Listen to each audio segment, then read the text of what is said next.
نحمدہ و نصلی علی رسولہ الکریم اما بعد فاعوذ باللہ من الشیطان الرجیم بسم اللہ الرحمن الرحیم۔ جناب صدر، جیسے انسان کا وجود آکسیجن کے بغیر بے معنی ہوتا ہے، انسان کے وجود کو آکسیجن کی اشد ضرورت ہوتی ہے۔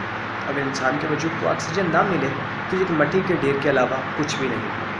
یہ آکسیجن ہماری جسمانی ضروریات کو پورا کرتی ہے۔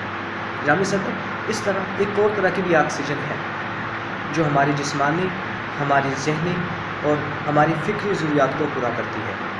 یہ آکسیجن ہم علم کے ذریعے حاصل کرتے ہیں۔ یہ آکسیجن ہم کتابوں کے ذریعے، عشق کے ذریعے حاصل کرتے ہیں۔ یہ کتابیں پھر ہمیں جینا سکھاتی ہیں۔ یہ کتابیں انسان کو مقام کبریہ تک لے جاتی ہیں۔ یہ کتابیں انسان کو، ایک عام انسان کو اقبال بنا دیتی ہیں۔ جناب صدر، یہ آخری صدی ہے کتابوں سے عشق کرنے کی۔ اگر ہم نے آج کتابوں کی اہمیت کو فراموش کر دیا، اگر ہم نے آج کتابوں کی اہمیت کو نہ جانا، کتابوں کی فوقیت کو نہ جانا، تو ہمارا حال، ہمارا مستقبل، ہماری کل کی آنے والی خوشیوں کا، ہماری ترقی کا، ہماری قدر و منزلت کا اسیر نہیں ہوگا۔ آخر پہ میں اپنی تقریر کا اختتام ایک شعر کے ساتھ کرنا چاہوں گا۔